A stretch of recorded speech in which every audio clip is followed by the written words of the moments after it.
first live TV performance of a group that had been hailed as the most controversial band since the Sex Pistols. We do have in the studio the Cocteau Twins. Sit back, hold tight, and enjoy the total noise and summer sounds. Here for the first time ever is My Bloody Valentine. These are the Jesus and Mary chain.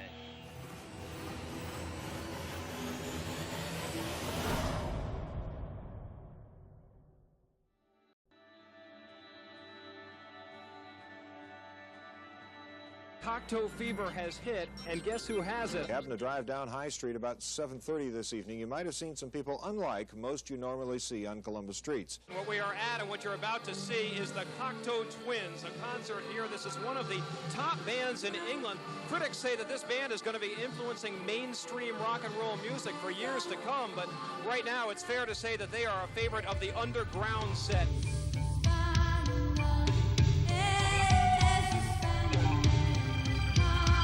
Purely by chance, I wouldn't say it was by design or whatever, but we seem to have come up with a style of music that, you know, gave people a lot of room to think. It was quite interactive. You put something into the music, i.e. put your attention into it, and you would get something out that wouldn't necessarily be the same thing that the next person got. It was just not literal, it was much more impressionistic.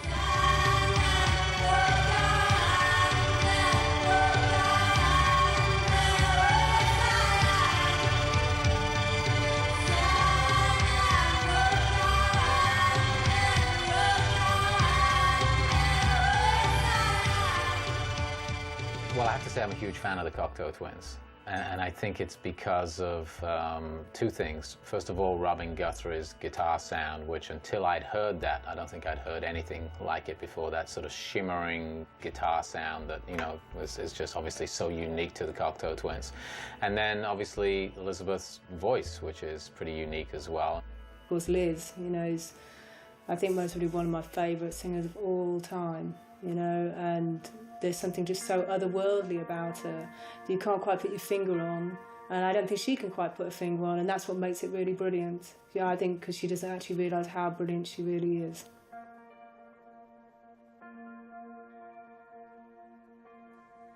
On the floating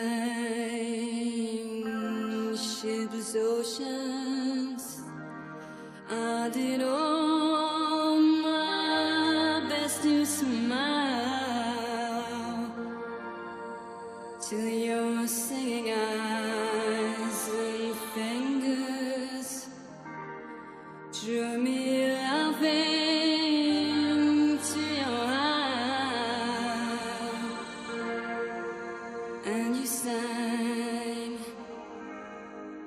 said to me, let me unfold you. I never saw myself as wanting to be a musician, but when I first heard their music, it just did something to me inside me. It was like a gut thing more than a head thing, and it was almost like falling in love. You know, when you meet someone, you get like a rush, and you really feel this kind of like engagement with something. That's what it was like, really.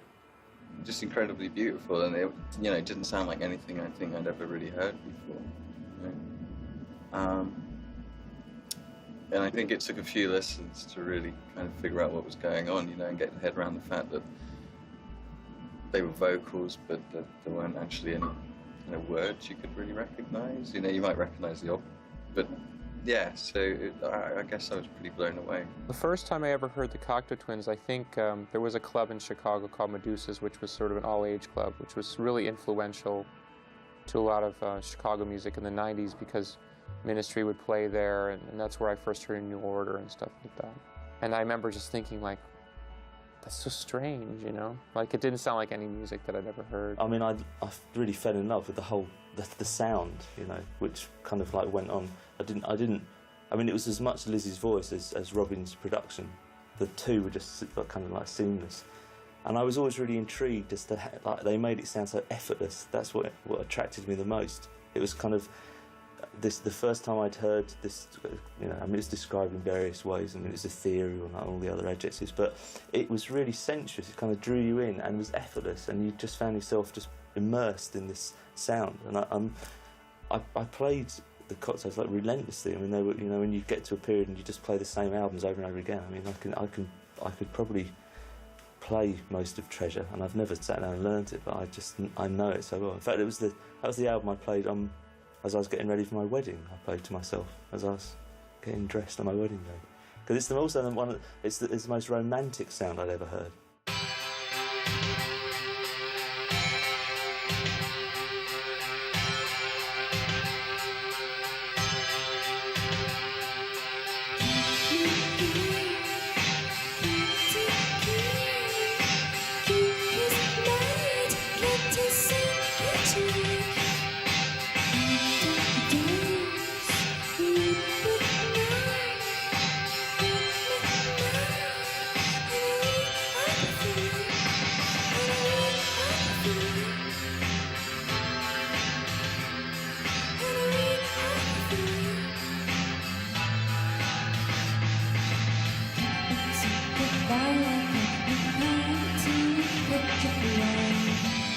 My band had a sort of curious beginning, really, because we were very sort of young. Myself and Will Heggie, the first bass player, we'd sort of known each other since we were at school and knew Liz. So when we made Garlands, I mean, I was like 19 and Liz was 17, so we were kind of young. We were kind of really super naive, you know. Well, we decided we'd make a demo tape and we'd release a record, and we had to play the songs twice, in fact, because we couldn't copy the cassette, and naively jumped on an overnight bus to London and took one to 40D, handed it in, and took one to the BBC and handed it into John Peel's office, and then just went back to Scotland and waited for the response, which we knew would come, because we thought we were great, and we would just chosen that label and they were the lucky ones. And it was years, absolutely years, before I realised that that's not how it works. It was really kind of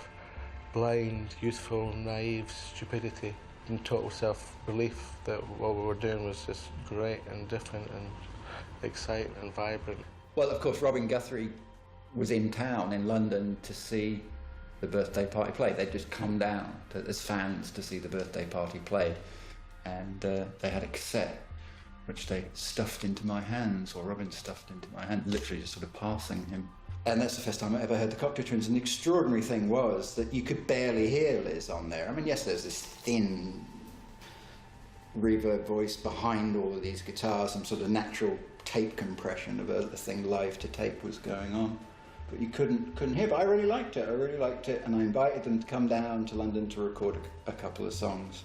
And so I'd never met them until they came, they stayed at my flat, we went to the studio, they set up, and they started playing, and Liz started singing, and it was quite a surprise. I mean, you know, just talk about icing on the cake. I mean, I was interested in them for, you know, the energy and the melodic aspects of the music, but I had no idea that this voice was even there. So, yeah, let's say icing on the cake.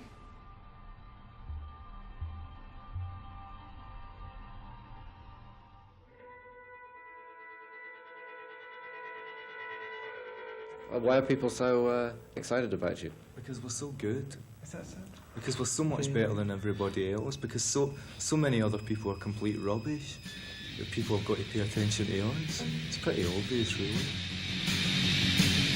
The sun comes up another day begins, and I don't even worry about the state I'm in. And so I'm looking good, but when the sun goes down, I'm gonna start again.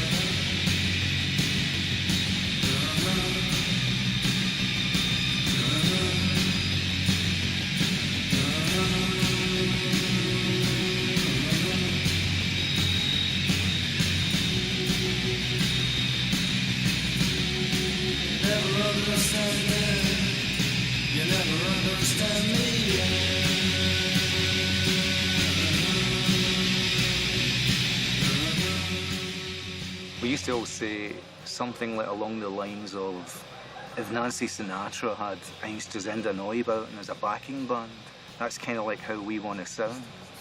And yeah, that was it. We wanted to kind of like fuck with the genres, if you know what I mean. People were kind of too happy to stick with a, you know, recognised like rock and roll formula or pop, or, and yeah, to us it's like music's music, you know. So use any elements that you can get in there. Really.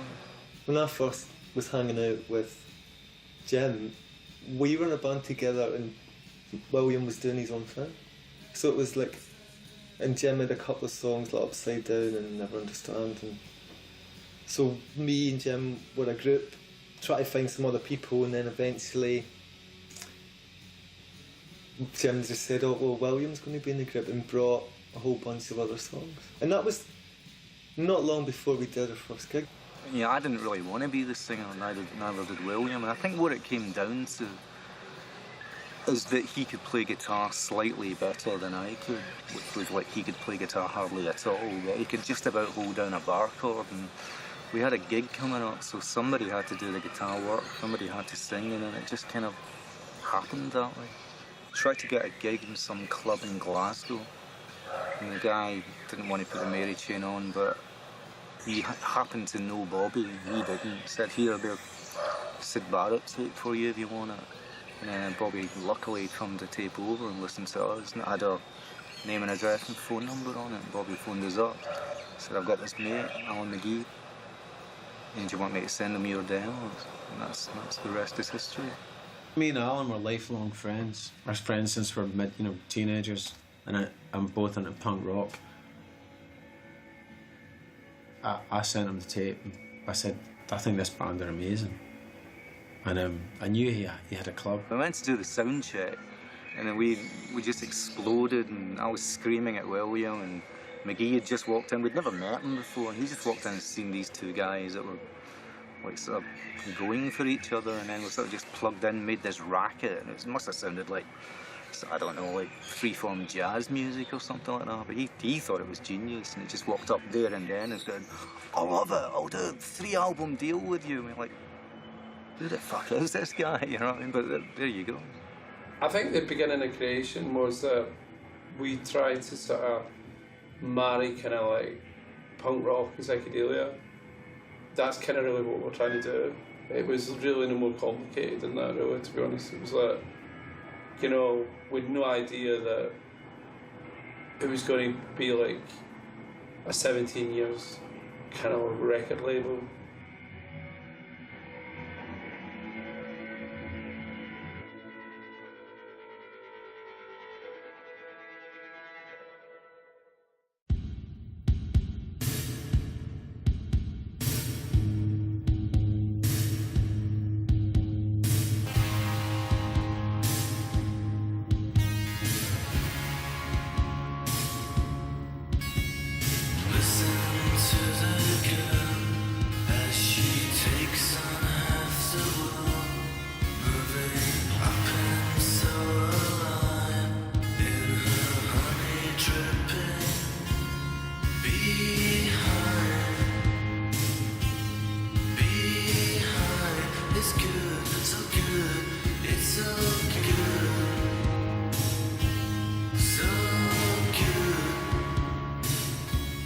It was exciting for us because we were three freaks from East Kilbride that didn't know anyone.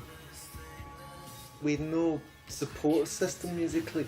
Even within Glasgow, when we very occasionally played Glasgow, people hated us, so we had no scene, and suddenly we had Bobby and a few of his friends, and then we had this guy that was interested in that record out, and brought us down to London to play shows, and we were fucking over the moon, you know. Even though, you know, the living room, it was small, and we were happy, and he was enthusiastic about it. I was the first person. We existed in our own fucking tiny little universe, and suddenly our universe was bandied.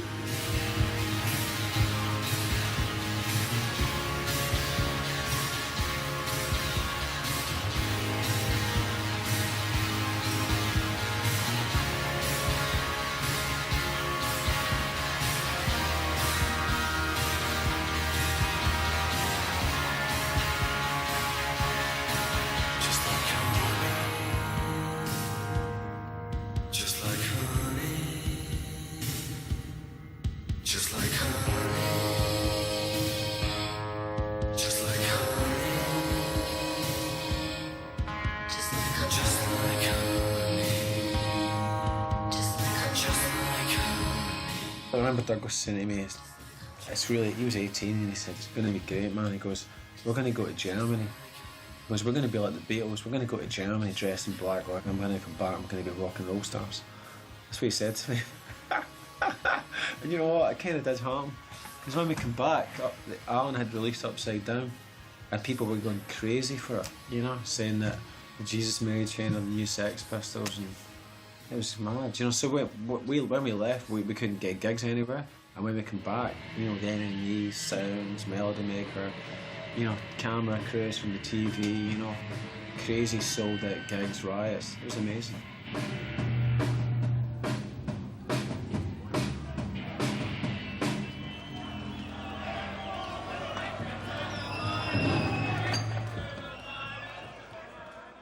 Secret of the Mary Chain guitar sound.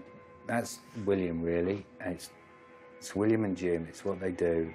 I just put the mics in front of the things, really, and kind of make a few suggestions or whatever. But William, when he puts on that Gretsch with his Shinai pedal and hits the E chord, it's the Mary Chain. Just no one hits an E chord like William Reid.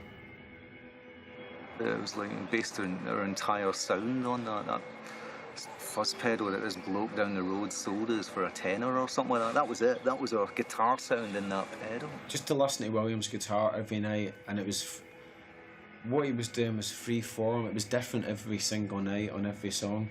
You know, he would have his basic riffs, but he would change. He was a free form guitar player. He was like a free jazz guitar player, and he would hate me saying that, but you know, he had the freedom and the exploration and the imagination of somebody like John Coltrane. Jim's an incredible singer, although he would to this day probably say he still isn't.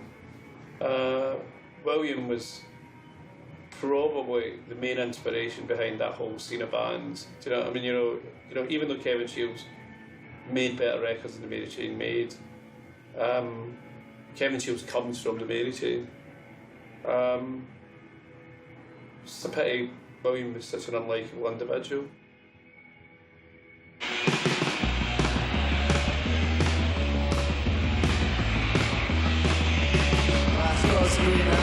On the other side,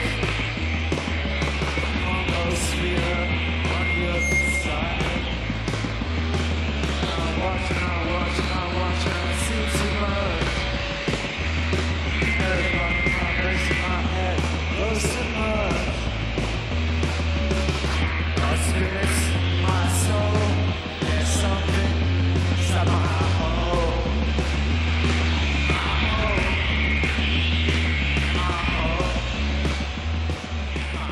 At the time, it's hard actually to convey how much anger they caused. It was quite extraordinary. You kind of thought, God, I thought people had moved past this. The media went crazy with the Mary Chain. They were like thinking like it was the end of the world. You know, thinking like.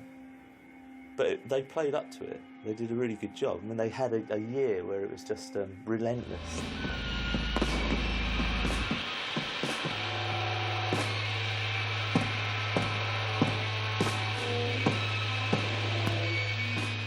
Personally, I think Psycho Candy is one of the great records of all time.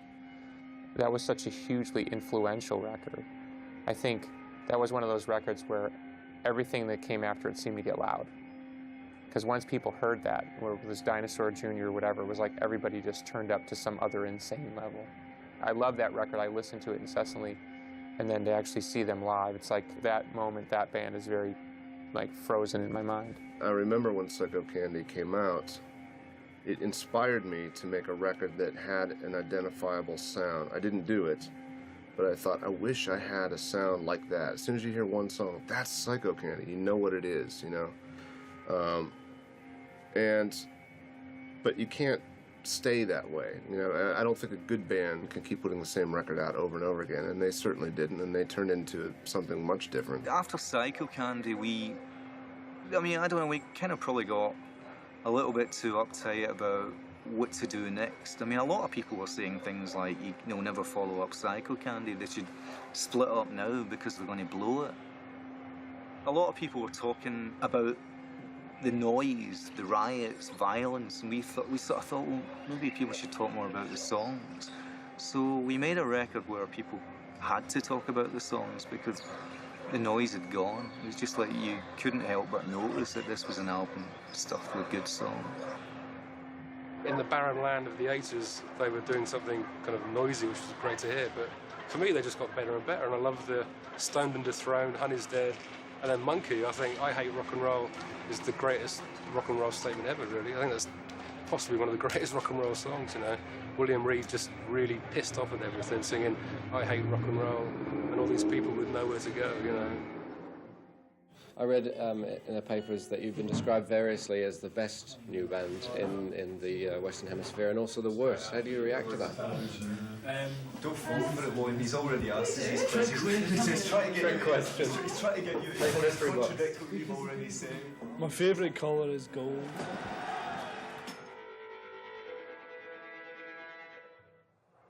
Appeal was huge. I mean, I was living in East Kilbride, signing on the dole. You know, hardly anybody knew who we were. And then you switch on the radio and this guy's like, he's playing a session that he's commissioned, and you're like, it's like, you know, I mean, it's like these things don't happen, but it did, you know, and it's just like he was huge and he did that for so many other bands, you know. What will happen, of course, is always the case that the records that people tell you, it's why are you playing that on the radio? Nobody wants to hear that kind of thing. They're the bands who turn up in 10 years, 12 years' time with Richard Skinner or somebody doing a kind of, you know, the My Bloody Valentine story, episode 12, The Difficult Years. And you get all that kind of stuff, you know. So, I mean, they now do programs on, you know, a series of programs on bands that they told me years ago nobody wanted to listen to, you know, your Pink Floyds and people like that. I don't pay any attention to that.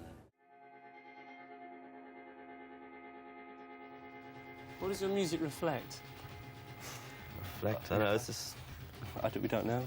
It's hard to explain what it reflects, really. It's just, what sort of subjects are you dealing with? You know, I don't know, personal confusion.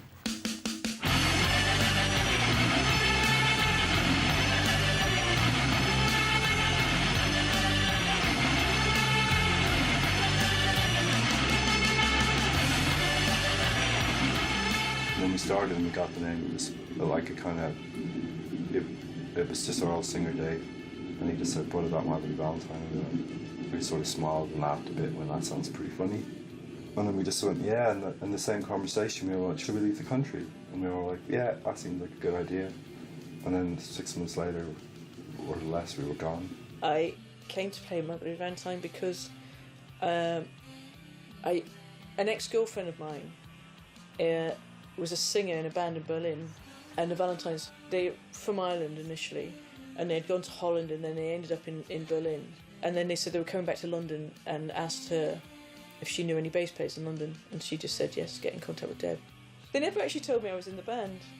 It was only when we auditioned Belinda and I sort of mentioned it to them that, you know, you never actually told me whether I was in or not. That, yeah, you've been around long enough, you might as well stay.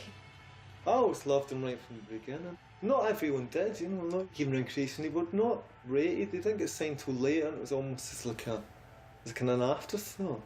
They had to battle, they had to, you know, really push it and suffer some quite hard times of all the time, you know. Just a lot of people didn't get it, I don't think. I think they were just too far ahead. So.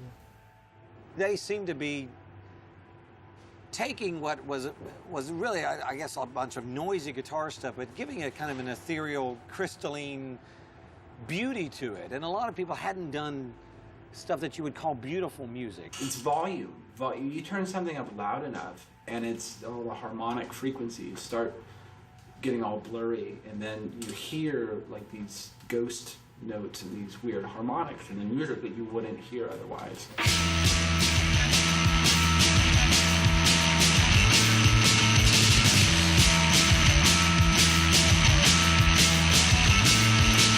Seeing My Bloody Valentine on stage, for instance, when Kevin Disley Made Me Realise, and he's playing one note for 15 minutes and he's permeating into this thing that morphs and changes. It's one of those things where it was full volume, and for the first 3 minutes it's like, oh, okay, this is kind of cool. Then you're like, this is really too much. Like, I wish they'd fucking stop. And then about the 7th minute, it actually became kind of funny. And then about 10 minutes in, you start actually getting into it. It was like, 20 minutes of just psychotic noise, almost unbearable, and then they exploded again back into the bass drums and the riff. Some people in the crowd would hate it, and after like 5 minutes, people in the crowd were really pissed off, and you have someone go for that. It's his finger go for that. And then after like another 5 minutes, the hand would come down, and they slip down, sit down, go back up again. That was like the endurance test. Like, people are really pissed off, they'll stay there to be pissed off at you, and they go like, we hate you, but we've got to keep on watching it, because we can't believe you're doing this to me. And we can't believe you're trying to bring this torture upon us. And other people will just love it.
There's something cool about something that can evoke a feeling, a place, a vibe, you know, and that's, I get that so much from Valentine's, like the care that goes into the sound of it.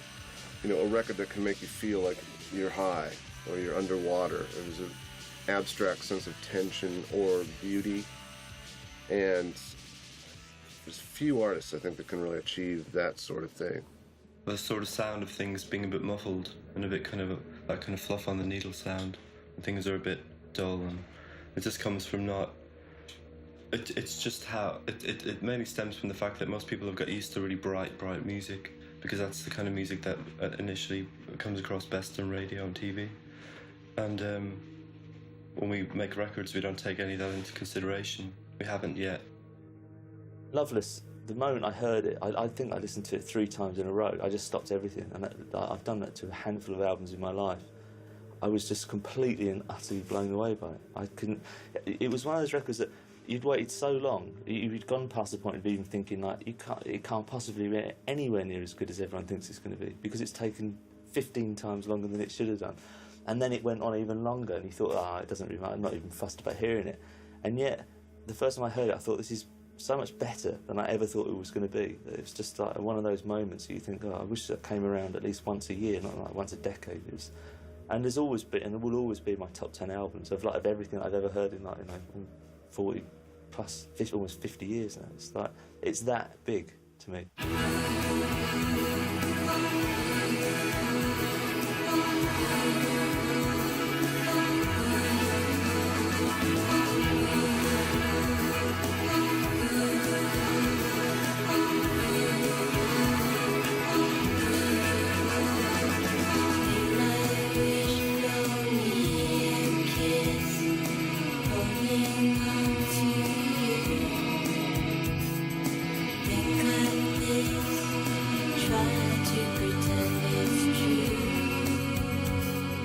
I did have one really good experience with Loveless. I played to a doctor, and she just went, sounds like you're half awake. It sounds like you're just you can't wake up properly. And she said, you need to wake up. You need to wake up. You can't do that anymore. You need to exercise. And and so that record is somebody who's not awake. Working with Kevin's great fun, actually. I mean, he's a very interesting guy. He's got amazing views on everything, to music and far beyond that. And he just has this thing where he can hear things that other people can't hear. It takes a certain kind of person to make those kinds of records properly. And the fact that Alan's been the guy that worked with the Mary Chain, with the Valentines, with Swerve Driver, it says a lot about Alan's skill to be able to separate sound properly. Because the downside of those kind of records is it just gets too crazy, and somebody has to sort of make some internal sonic decisions. Mulder was a breath of fresh air. He was into the Mary Chain. He was like, first thing he said to us was he was a fan. So, you didn't really meet too many of them that was involved in the technical side of music. So that was fabulous. I like a lot of dense sounds, I like a lot of sounds together. I've always liked that big wall. So I just seem to just enjoy trying to get them all to fit together and capturing what the guitar player does, because they're all so different. We were into a studio in London doing the second single. We make a complete pig's ear of the recording. Alan comes to the rescue and says, I know this guy, he's a scientist, he'll fix it. And this was Alan Mulder, who just worked on Automatic with the Mary Chain. And so Alan comes in, balances all the sound, and his line was, he couldn't tell which was the bass drum, which was the snare drum on the track, because it was such a mess, you know. So he fixes it all up, we have the single out, and then we go, right, you're mixing the album. From then on, he was with us until, I guess, until we lost our minds in '93.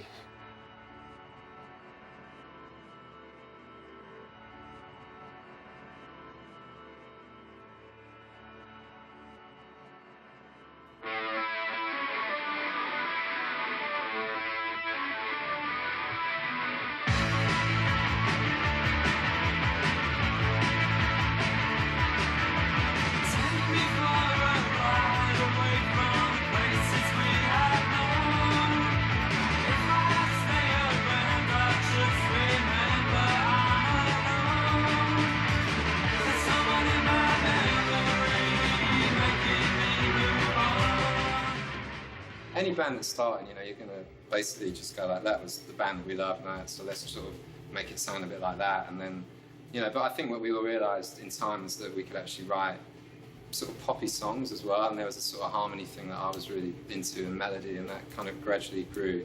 And I think that, alongside the whole sort of noise aspect, was the thing in the end which did us really well, you know. I mean, those sort of things work really well together.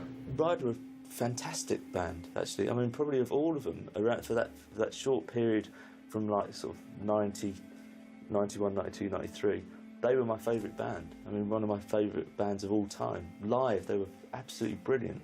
I think, you know, Ryder were one of the bands that suddenly, you know, made it look like they were a pop band. You know, it's like Mark Gardner was a pin-up. And I think that all the things that happened later on in the 90s, in terms of, you know, bands having success, they kind of laid some foundations that they probably never got the credit for.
The bizarre thing about it is when I tell the story, because about our third or fourth gig, there was an A&R man there, and he was the one who put the word out in London.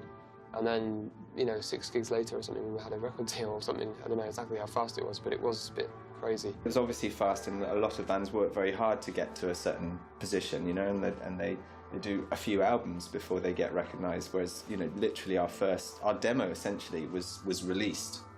So that, you know, that's got a lot of good and bad things about it, you know, in terms of establishing yourself as musicians and having a kind of lifespan in music. You know, we had a feeling in the end, although at first we didn't know what was going on, but in the end I think we felt that we're doing something really interesting and really good here. And for them, people that go on, I think it's like a sort of baton charge, you know, it's like a baton race, and you maybe have the baton at some point, and then people come and take it off you, and then just keep moving further and further down the line.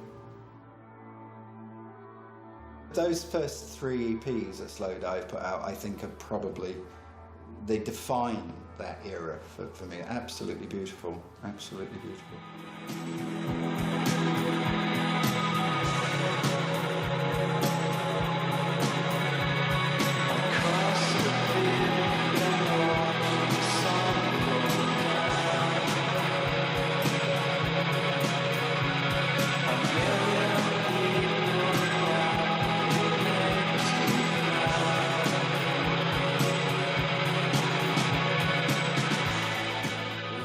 was the combination of the delays and the tunings and stuff that gave them this very big sound. And the guitar sounding like big keyboard washes, and he used to layer things up very heavily, and so it was that mixed with kind of free formness in certain elements of the way they were. Slowdive in particular I really liked. In a way they were the most uncompromising of that batch of bands, because there was never any way that they were going to cross over onto radio, but they didn't seem to care. It was very enjoyable, and you know, I think we made some good records. You know, I think 50% of it is good. I think there's some really good stuff there as well.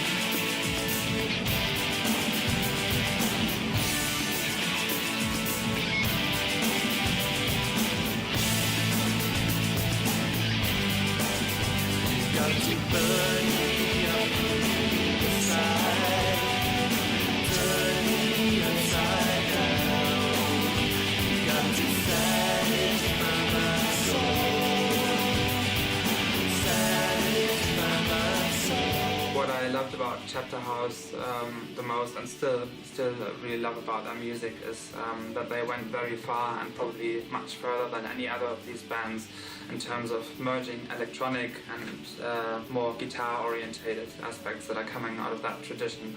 And I think even to the degree that on the second album, for instance, like with a lot of the songs, you'd have a very hard time categorizing it, saying that's an indie record or that's an electronic record already. And that's obviously an approach that I can relate to very much. That's something I try to do with my own music as well, kind of merging these two approaches as far as possible. I think it was that they were designed to be listened to quite a few times, so that you could always hear something new. You know, even if you'd heard it 20, 30 times, you'd always hear something new. And I suppose that's why we liked having that sort of pop song but then fucked up, because it's like you took it apart and made it less accessible.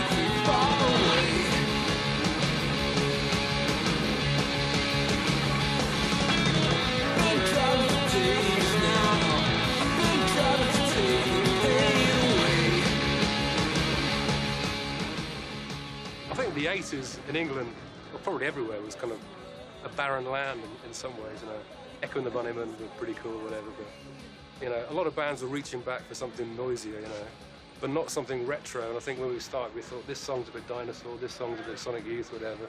But I guess with time, Slowdive had its own sound. I mean, to me, out of all that lot, Slowdive I think were my favourite, because they just sounded in a Mary Chain kind of way as well, like this American rock band, really. You know, we would take them on tour into Middle America, and their style would totally slot in with an American audience. But a band like Slowdive had got no radio play in America. They got some MTV play. And without radio play in America at that time, nobody would know, you know, who you were, really. For me, the high points of being in Pale Saints was always making the music, the excitement of creating a song. Before we had a record contract, one of my ambitions was just to make a record. It was as simple as that. I just wanted to make a record.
we always had this thing, oh, we want to form a band. So we started playing together in my kitchen in Ealing.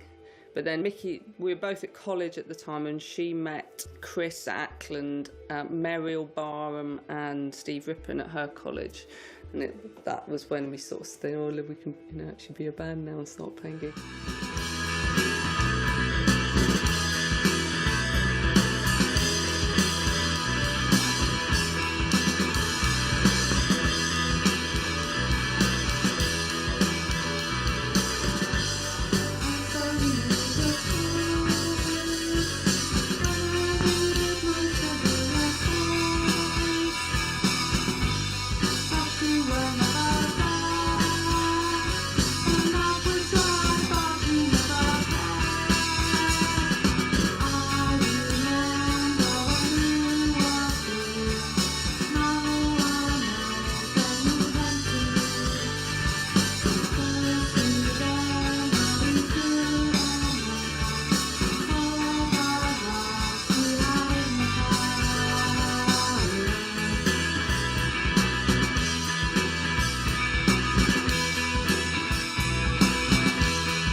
The tapes I pulled out of the demo box that week, and they were playing the same gig. They were playing at the Falcon together, I think it was Falcon Horrible they were playing, sorry. But yeah, I went to see them, and I came out of there wanting to work with both of them. Dean and I just came from a completely different background. I came from a punk background, and I think I just enforced my will, on him, and just said, this is how it's going to be. Have you heard My Bloody Valentine? Have you heard these bands? And I started to educate him in the music that I was listening to, and he just loved it, and he just got it totally straight away, which of course you would. They were a good band. I thought they were brilliant. Do you know what I mean? It was like some of their songs, it's like all of them. Ride had some good, everyone had good stuff. Emma from Lush had a very unusual original songwriting style. Do you know what I mean? It's like I could say a lot of good things about everyone.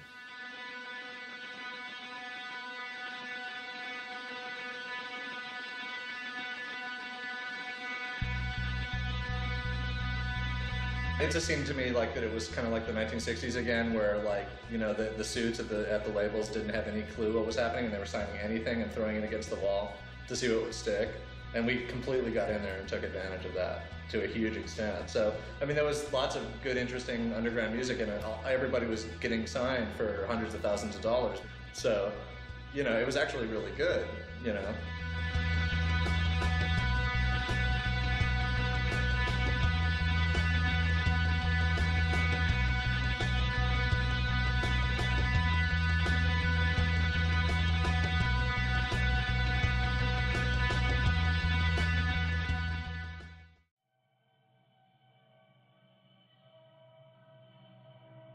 For me, what was the great thing about the scene was that it was very much, people were willing to experiment on stage and in the studio, trying to break to some new ground. We had all these guitar effects that had their own minds about what they would do. And you couldn't really control them that much, and we didn't really want to control them. So every time we played, there was this element of experimentation, of fear, and of just this incredible excitement, that we're able to do it. I really think it does come down to, taking traditional instrumentation, but not treating it like it's only limited to do these things. You have to use that amp. Like the 70s rock or the Who, Rolling Stones, Beatles kind of bullshit thing, that you have these instruments, that's what a rock band is, and you kind of play them this way, and that's the archetype of what all rock music should sound like. I totally disagree with that. And when a band breaks that formula, like Public Image, for example, through to Valentine's, I think that's where it can get really exciting. I think, you know, the whole thing about that movement was there were a lot of bands that were trying to do something interesting with guitars, you know, where it was sort of breaking away from just the sort of standard way of doing it, which kind of made it really interesting, I think. I didn't sit down at any point and think, right, I'm going to make my guitar sound like a synthesizer. I think it was more the people I'm influenced by, say Robin like early on and Kevin Shields. What interested me was the way they used guitars, or tried not to use guitars in the traditional way. We just tried to develop a sound that no one had done before. You know, it's the same thing. That was the only criteria. Really, was like, this really sounds like anybody else would fail. You know. Most of the stuff that I've ever done has been drone-based and has been based on very simple sounds and simple groupings of sounds. And that's, you know, basically, ultimately, I'm trying to create a mood with the stuff, and it's whatever does that best. The very definition of atmosphere, you're creating a sort of a landscape that's unfamiliar and oftentimes impenetrable. I mean, quote me 4 lines of a My Bloody Valentine song. You can't, because most of the times you can't even really hear what they're even singing. But that's part of what makes it so fascinating, is you're listening in a way that you wouldn't be listening if the vocals were right here and you could hear everything. I always made up all the vocal melodies, and when I make up the melodies, I kind of sing, and just singing unconsciously, and it sounds like stuff. So a lot of lyrics came from, you know, what that sounded like, and we realised it made sense. It's like unconscious talking in a way.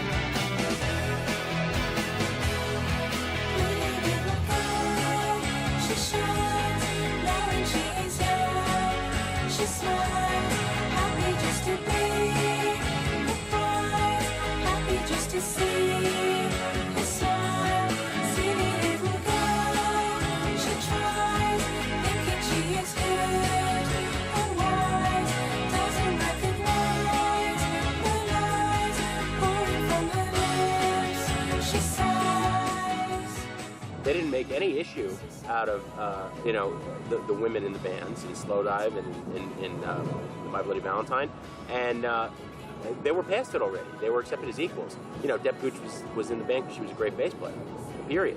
You know, she wasn't in the band because she was a great female bass player. It was, I suppose it was quite a healthy scene in some ways, and also certainly Lush was on a label which had a lot of women, you know, not just, you know, something completely different from Lush, you know, but, you know, so Muses and Kim Deal and even, you know, Heidi Berry or whatever, you know, it's probably, I'm surprised there had been more women on the 480 than men. It was a very healthy time and period in music, and the sex of the people creating the music, it just never occurred to me that there was anything to think about.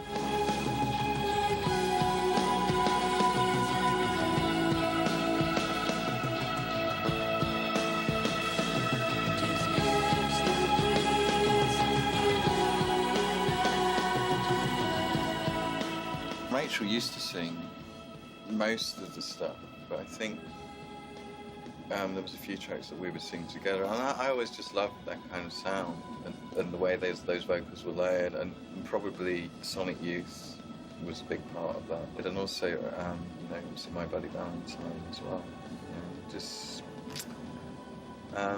so I suppose we were just trying to emulate those sort of sounds, but doing it our own sort of way.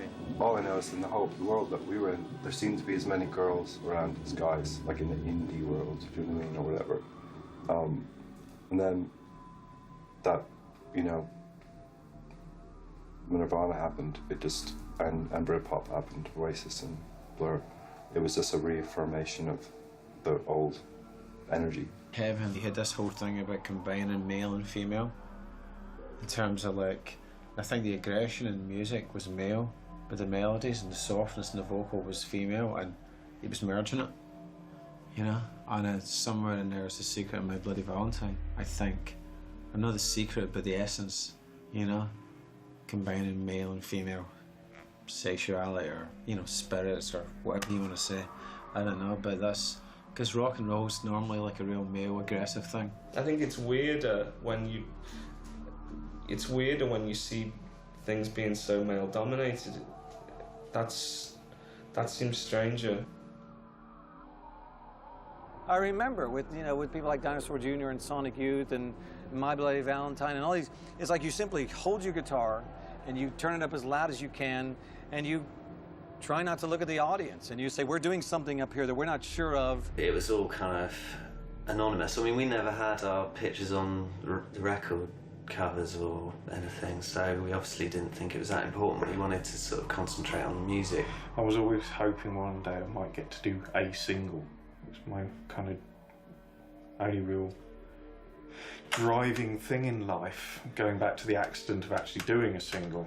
That was my only really driving thing, was to do a single or something, because I didn't feel like I was the right kind of person for that. What I wasn't comfortable with was the posturing and the rock and roll aspect of it all, and here was an opportunity to write the songs I wanted, but still have the volume and the excitement and the drama that I wanted without necessarily falling into some of the more obvious traps of rock and roll. I was never really interested in what we did on stage because I always thought the music was the only important thing. Because whenever I used to go to a gig, if the music was good enough, I'd close my eyes anyway and I wouldn't see what was going on the stage. If we'd all been like, real rock and roll animals, then we would have been a different band completely, but that's not what we're like, I think we're all relatively sort of introspective. We were in a band because we wanted to play music. We weren't in a band because we wanted to be famous. The kind of violence, that whole kind of like 20-minute gigs and riot thing, I think that blew over quickly. I think the image that we had was kind of a sullen, that you couldn't really talk to the Mary Chain. If you met them, they would just like walk in the other direction or something like that. I think a lot of that came from the fact that we are very shy. I mean, I'm not very comfortable in the company of people that I don't really know very well. And I think a lot of people misinterpret that as me being kind of rather stuck up or what have you. I just like to keep myself to myself. I do respect that back then it was even less important, but I think that that's a social thing as well. I think if you look at TV in the early 90s and the way people looked, the way people dressed, it's just, it was altogether less self-conscious in general, I think. The image was no image, it felt like to me, and that seemed to be kind of a movement then. It didn't seem awkward. I don't think it was completely out of character at that time so much. I mean, I think that's what made it so great. It's like, we want to play rock music. I can think of Dinosaur Jr. and My Bloody Valentine. They're the greatest examples of that. They're saying, we want to play rock music with as much bombast, as much volume, as much skill and all these stuff as, say, a band like Aerosmith. But we don't want to look like these monkeys up there that are looking for something to fuck all the time. We were rubbish at interviews. We really were bad. I mean, we were quite good in the studio. That was where we were all right. That's where we could express ourselves. When it came to articulating it, we hadn't really worked it out.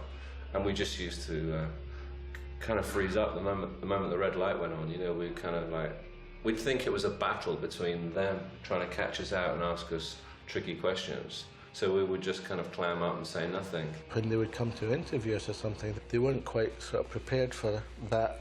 They let everything on a platter, really. It's just like they want to read the press release from the record company, rehash that. The thing that really I didn't like at that moment was the English press was so patronising towards myself and Liz, especially because of our Scottish accents. The same thing happened later with the Jesus and Mary Chain. In the way that they write down, what you're trying to say, but they write it down with, "Och, I didn't ken Jimmy," this sort of like phony sort of Scottish talk, and it really belittles the Scottish people. Let's face it, if you read something like that, it makes you feel like less intelligent or something, or I'm unable to understand what these people are saying. I just find it so patronising. It's a big turn off, and that was one of the reasons why after a while we just didn't bother doing interviews anymore because it's just like, well, these people just don't get it at all. An interview just when Love List came out, it's like we're talking about years before people will even begin to talk about this record on the level that I'm hearing it. And everyone was like, that's really arrogant.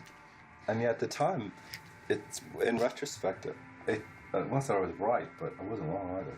Do you know what I mean? What I mean is, what I'm trying to say is that, funnily enough, we're written about in a much more accurate way now than at the time when it was just underwater guitars, millions of overdubs, mumble vocals. It was just, mostly wrong.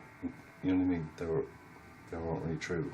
The press kind of took us by surprise. We started off in a garage and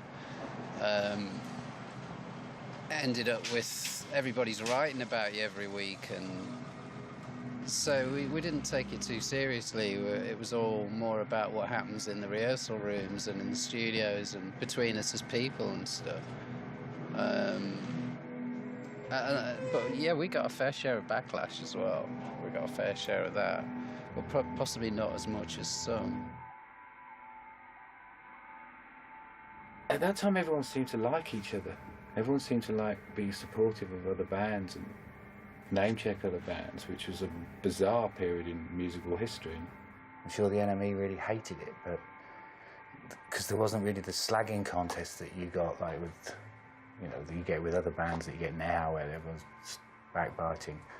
But I think the NME got what they wanted in the end. We were genuinely friends with chaps as we sort of grown up with them, and so, because they're from Reading, we're from Reading.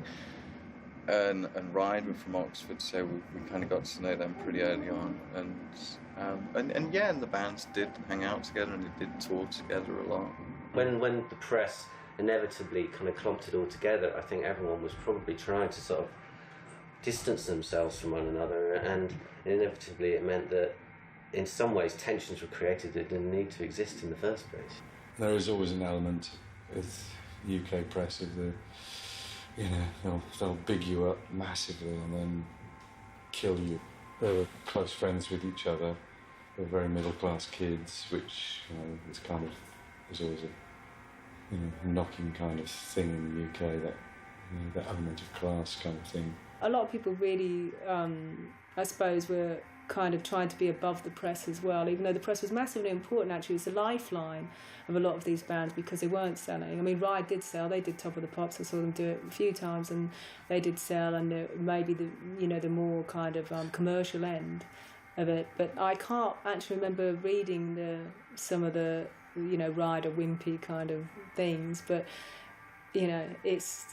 it's ironic now when you look back with hindsight and you go, shit, well, that is a load of bollocks, The sadness is that when the real thing doesn't ever kind of break out of that, the constructs of it, of the scene, that you kind of think, I wish, in that case, that the British public would embrace these bands. But for a brief period, when it was a new thing, as ever in those days, the music press in particular got behind it, and to a certain degree that the tabloid press, and kind of pushed certain people, and then they tired of it.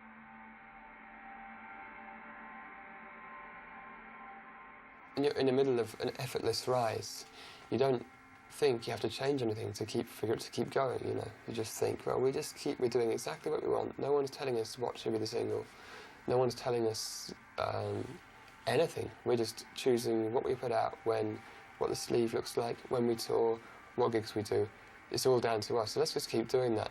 And, God bless Dave Newton, our manager, for being the one to facilitate all that. But it was a dreadful mistake in one way, because as soon as we, for the same reason that we succeeded, we also failed. It's really, really awful, because if they had the four of them pulling in the same direction, they would have gone on to conquer the world, I think, because they had such great songs. I mean, instantly memorable songs like Vapor Trail. I mean, it's one of the best kind of 15-second intros of all time.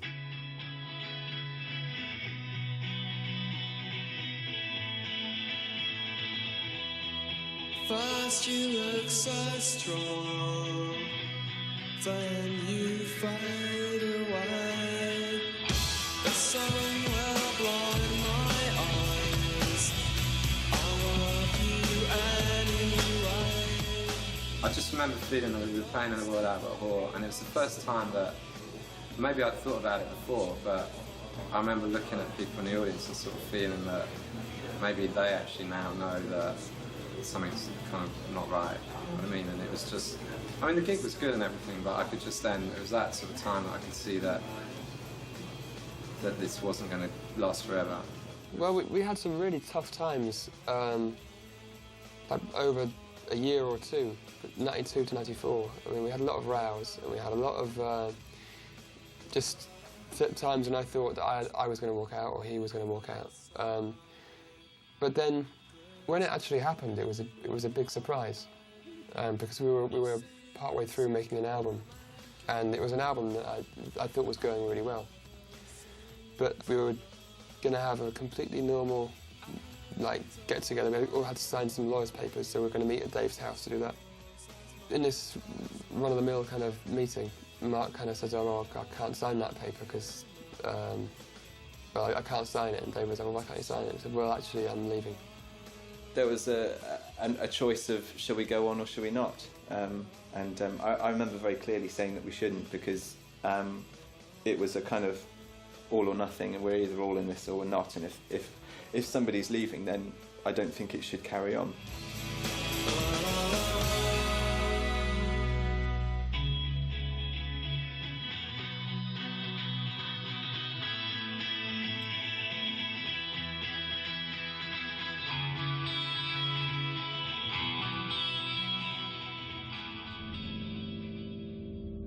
Everything just kind of started moving.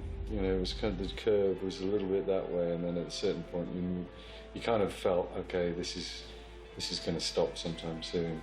Going into Pygmalion, that was definitely, you knew this was, that was it.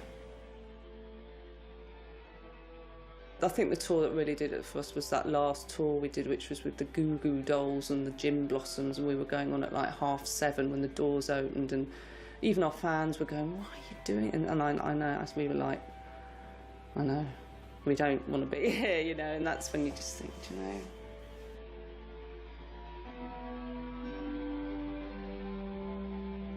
What they were doing sonically was disregarded in favour of something really crude and retro and unimaginative. The things that came in their wake, you know, like the Britpop. You know, there was a couple of good records from the Britpop era, but most of it was awful. And I felt like there was something progressive and, you know, modern and unpretentious. It wasn't about image. It was basically, it had all boxes ticked, and then it was more or less disregarded by the press very, very quickly. It went from, you know, the default to something you weren't allowed to like.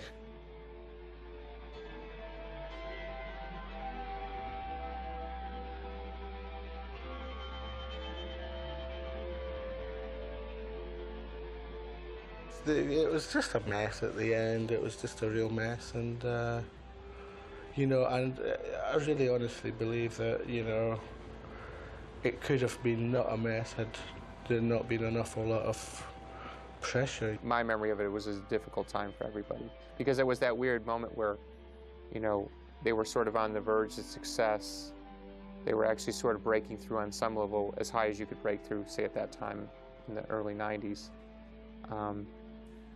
But, you know, the personal stuff. So it was like that weird thing where they were actually, their dreams were sort of coming true publicly and privately. Things were sort of falling apart. When we went to the big corporations, it all went horribly wrong, you know. We kind of tried to put our foot down and say, no, you're not going to fuck with us, you know, we're going to do exactly what we want to do.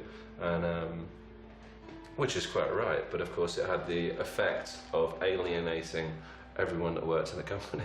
If somebody had had the wisdom just to say, this band is just imploding, let's just leave them alone for 6 months, or let them take a holiday, or let them have a break, or let them just do their shit and, you know, fight and get over it or whatever. But it wasn't like that. It was just like, we need another 2 songs by next Thursday, you know, get in the studio, you gotta do it.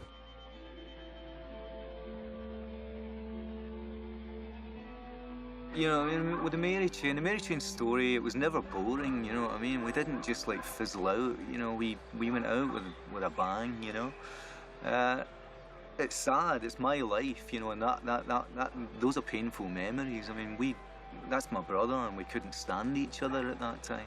Something that was very different about the Mary Chain was that, you know, lots of bands, you know, like New Order, The Clash, wouldn't do Top of the Pops. We always wanted success on that level, I guess on the kind of broader, you know, popular level, because most of our influences were those kind of things. Okay, we loved the Velvet Underground and Television, but we also loved, you know, the Ronettes and the Spectre thing. So we always wanted that kind of success, but beyond that, to play the game of the entertainment world, apart from, we weren't interested or we weren't even capable of it. It was almost like the Mary Chain were kind of pushed into the wilderness, if you like. You know, we didn't play the game. People kind of like were happy to get rid of us, and around about that time I felt as if that we were, you know, just like nobody was into us, like very underappreciated.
Well, we moved here basically because it's horrible.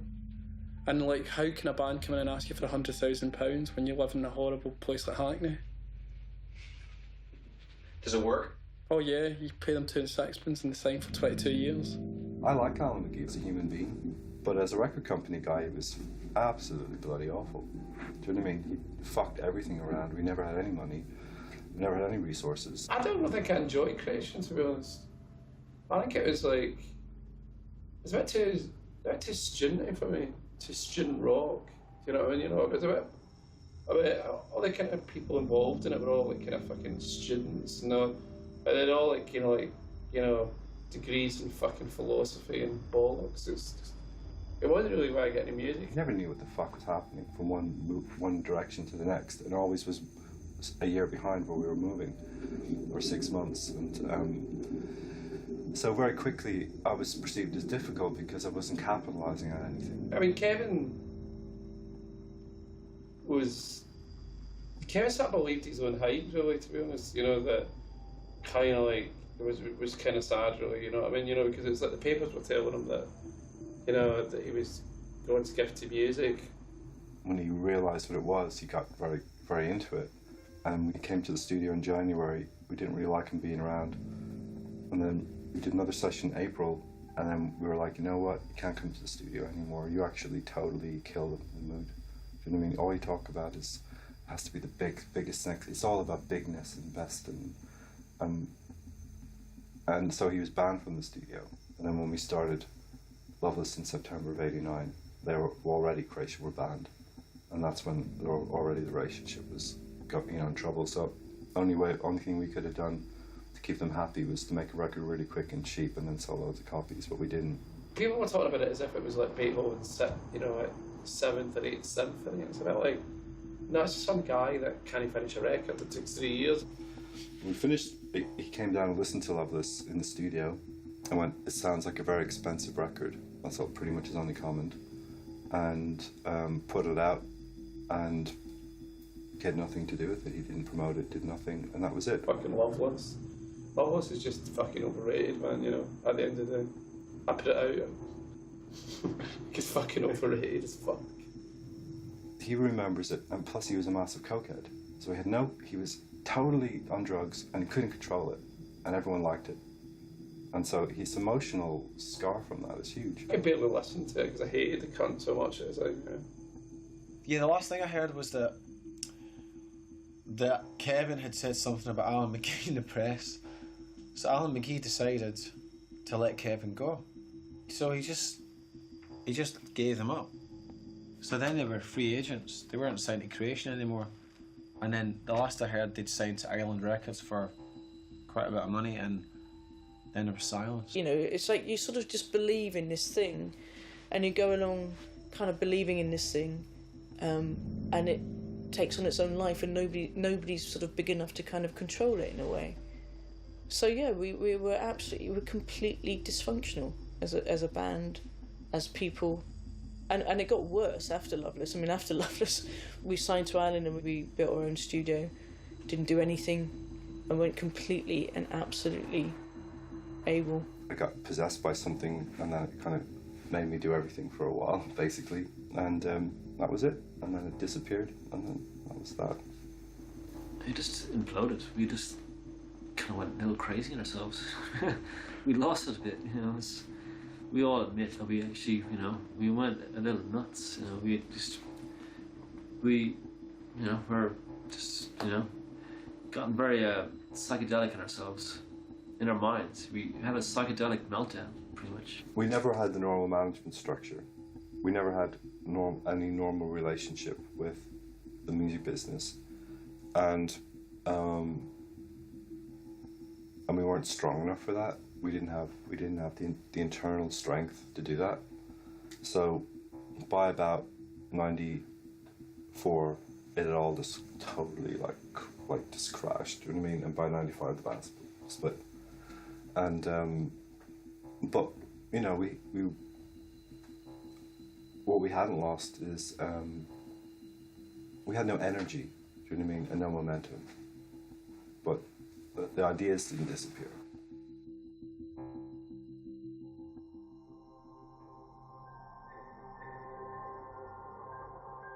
Musically, we were all a little bit ahead of our time, and there wasn't really a place. There wasn't really a niche. The niche was being carved by bands like Ride and Slow Dive, but they weren't given a chance. I think it's not important to sell a lot of CDs if you are sure that you are making good music and interesting music. And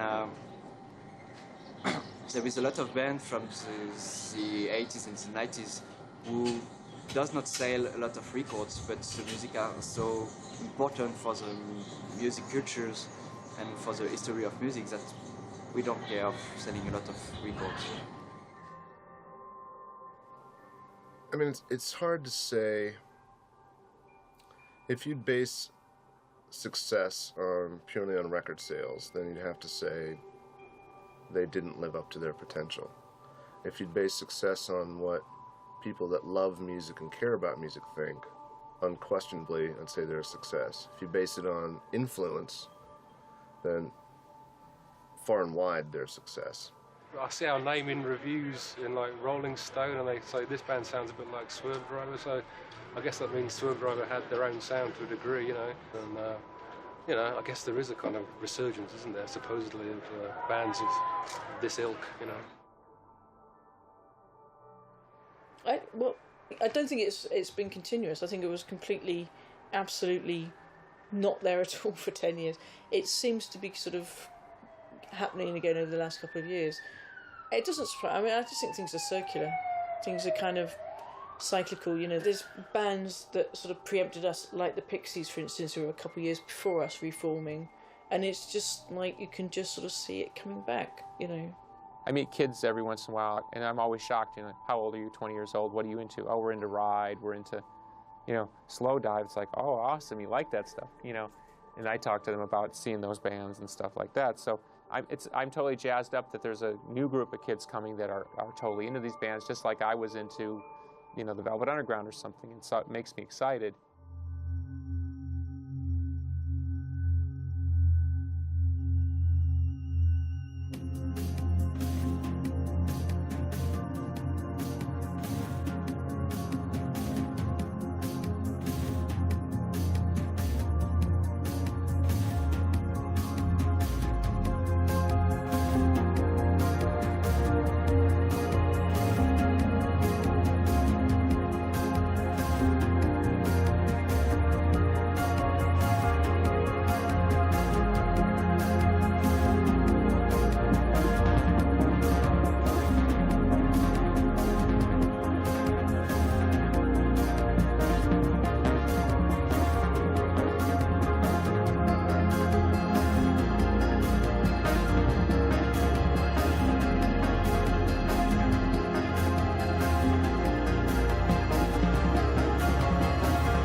think it would be a sad thing if like the Mary Chain was totally forgotten. I mean, I love that. I mean, if someone says that they're making records, at least in part because they've heard a Mary Chain record, it's one of the best compliments anybody could pay you, I think.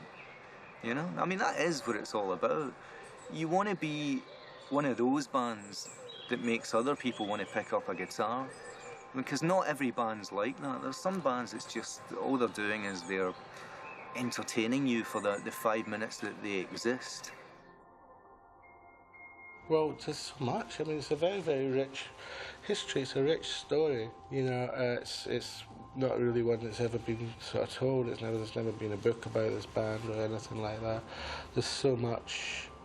There's so many stories to be told. There's so many experiences. I think, you know, I guess it's the same for any band. But I mean, I think that we, you know, had a lot of fun as well, you know, and a lot of difficulties, but we made something that really kind of lasted. The world, it's gone through a horribly macho phase recently, do you know what I mean? Basically bomb, explode, and, you know, kill, and then, or force, using fear and force, you know what I mean, as opposed to anything else, but it's just like then it runs out of steam. Maybe that's why My Bloody Valentine disappeared and it's only starting up again. Because we disappeared exactly when our time wasn't. There was no energy for us, and then now it's coming back. I think it was a moment. I mean, it was a moment, as there so often is in popular music, where for a year or two something sort of coalesces, a movement coalesces, and it doesn't necessarily have to be, you know, out of the same city or out of the same club, but a group of people who are responding to the same stimulus, you know, come up with something that can be, you know, quantified as a genre, if you like. And that moment shifts and changes. It's, to me, that period in time was, you know, the last golden era in music, really. And I really do believe that. I think the wonderful thing about a lot of these bands is that they made music that's sort of has a timeless appeal. And the great thing about the internet world that we're entering into is that people are going to find these bands now. And the quality level of these bands is really, really high. So it's the type of music where 40, 50 years from now, you'd hear a song and you'd still be interested.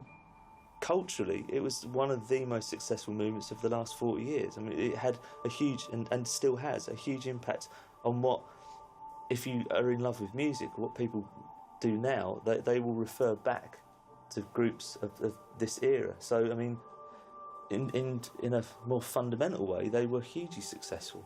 If they'd all just gone after the #1 slot, there wouldn't have been a movement and there wouldn't have been the music to talk about. You can't remember who was #1 when Loveless came out, but you can remember when Loveless came out. So that's the difference. I mean, success is measured, for me, probably in a different way.